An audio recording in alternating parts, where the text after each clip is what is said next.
deviation karena weather, ya. Nah, kita masuk ke analisis. Ini mengerikan. Siapin, Anda lihat baik-baik di sini. Kalau ada yang nanya, saya pilot atau bukan, kenapa, apakah saya pilot? Saya flight instructor FAA, dan saya adalah Citation 5 Jet Captain.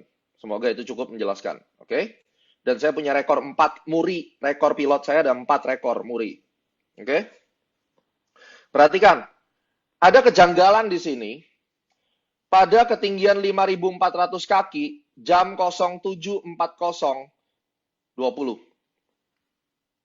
Kecepatan pesawat itu 115 knot. Di kecepatan ini, Boeing 737 udah stall ini. Harusnya, theoretically, ini udah stall.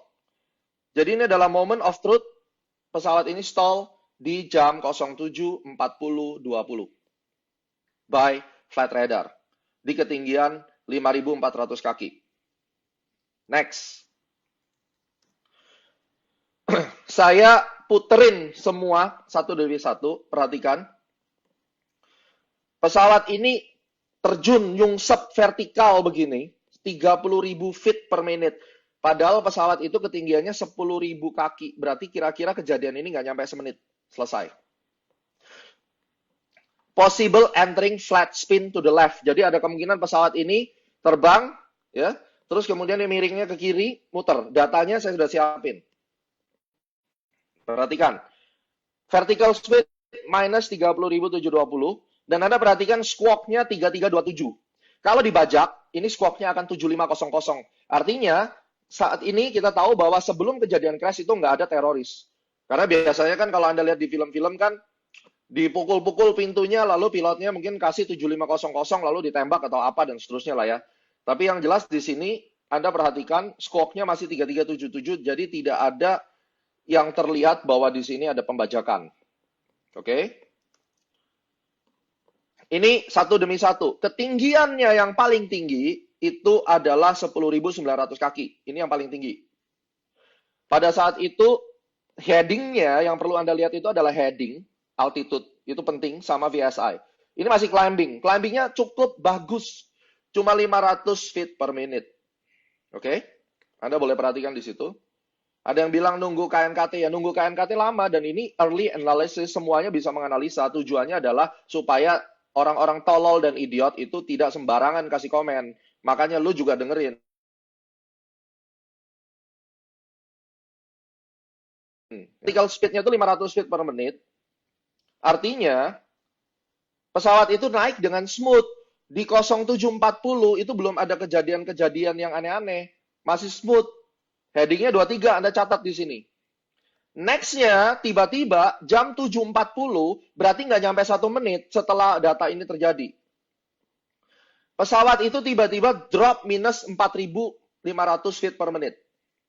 Sekarang saya kasih tahu tentang flight radar. Bedanya flight radar sama black box adalah kalau black box itu benar-benar real time sampai microsecond, itu data gerak pesawat apapun itu tercatat. Jadi black box itu ada dua, ada flight data recorder sama cockpit voice recorder, ya. Kalau cockpit voice recorder itu dia ngerekod 30 menit terakhir suara yang ada di cockpit. Kalau flight data recorder itu ngecatat semua pergerakan pesawatnya. Nah, data yang muncul daripada flight radar itu bagusnya karena dia pakai transponder mode S, ya. Mode S transponder ini bisa membuat Anda melihat pesawat itu di radar. Dia menggunakan sistem ADS-B. Oke? ADS-B nanti Anda cari sendiri. Nah, dari sini tuh kelihatan datanya. Bedanya sama si black box adalah sama flight data recorder. Kalau data recorder real time, bisa di-trace semua, bahkan microsecond apapun yang terjadi kelihatan. Kalau di flight radar ada jeda. Jadi kelemahannya di situ. Mungkin kalau lebih daripada 1 menit, ya, itu dia tidak akan kedetek di sini. Tapi ini momen yang penting untuk Anda ketahui. Dari yang awalnya naik secara smooth 740 di secondnya saya nggak tahu di detik keberapa, dari plus 512 feet per menit, tiba-tiba minus 4.000 feet per menit. Dan yang perlu Anda perhatikan, tracknya mulai miring ke kiri, guys. Lihat, tracknya dari heading 2, ini kalau mata angin ya, dia awalnya mungkin hadapnya ke sini deh, gitu gambarnya. Dia mulai belok ke kiri nih pesawat. Ini kelihatan. Ya. Udah mulai kelihatan nih. Perhatikan. Tracknya jadi 6 derajat. berarti headingnya pesawat ini udah miring ke kiri. Oke? Next, 7.40, sekian detik lagi, minus 27.392 feet per menit, dan pesawatnya belok ke kiri, lebih dahsyat lagi, lebih daripada 30 derajat. Headingnya sekarang 339. Anda gambar di kertas, oke? Gambar di kertas, heading 23, ya. Heading 23 ke sini. Kemudian heading berapa tuh? 02, terus heading 339. Jadi pesawat itu muter, sambil turun, sambil muter. Ini yang saya duga terjadi spin.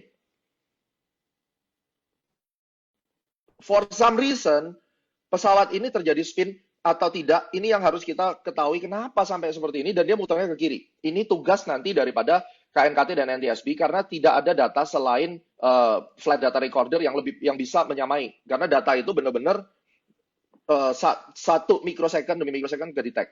Apakah ada engine failure di sebelah kiri? Bisa jadi engine failure. Bisa jadi kargonya meledak, misalnya ekornya hilang, lalu pesawatnya dive. Itu terjadi di Air Crash Investigation, bisa lihat. Nggak ada yang tahu. Sampai benar-benar kita menunggu KNKT, itu yang kalian tunggu. Tetapi dari preliminary data yang ini, Anda sudah bisa tahu bahwa pesawatnya sebenarnya miring ke kiri. Ya. Dan dari yang enak-enak naik 500, tiba-tiba turun 4.000 feet per menit, terus kemudian ngedive ke 27.000 dan ke berapa berikutnya? Ke 30.000. Ini kalau kita pelajarin ya, dari QZ 8501. Waktu pesawat ini minus 30.000 feet per menit itu masih di ketinggian 8.000. Oke. Ini harusnya penumpangnya udah gone semua. Siapapun yang di pesawat itu udah gone. Ini kita pelajari dari kejadian QZ 8501. Tapi yang gilanya nih, ketinggian 5.400, pesawat itu climb lagi, dan ini stall lagi di sini itu sampai speednya 115. Vertical speednya 22.000 plus, dan tracknya ke kanan. Balik lagi ke kanan. Tadi track 338 itu kan berarti makin ke kiri. Ya. Terus kemudian ini dia ke kanan, tracknya 11. Berarti pesawat ini dari muter ke kiri, terus dia belok kanan, tapi naik. Vertical speednya 22.000. Dan kalau Anda perhatikan, calibrated altitude-nya 5.400. Ini yang kita lihat. Anehnya, altitude-nya tetap jatuh, jadi either ada yang membuat pesawat itu naik, dia tarik, naik ya, misalnya. Atau ya, dengan spin itu pesawatnya muter. Tapi kalau lihat dengan seperti ini, data terakhirnya ini, ya habis itu dia dive down ke bawah, kemungkinan pada saat ini pesawatnya menghadap ke atas lalu hancur. Jadi ini bukan karena manusia, tapi ini karena posisi ke atasnya ke atas. Ya. Ini yang perlu kalian perhatikan. Yang paling mengerikan adalah setelah dia turun dive, oke, ini 22.900 feet. Ini tidak terjadi di 8501 kayaknya. Di 8501 saya tidak melihat kejadian setelah dia dive ke bawah lalu dia ada naik lagi ke atas. Ini kemungkinan pesawat mungkin udah kebelah jadi dua, who knows ya. Kita nggak tahu. Tiba-tiba dia udah up, speednya 115 dan gone. $1 million questions. Kenapa 737-500 ini stall spin ya? Asumsinya seperti itu, lalu minus 30.000 feet per minute.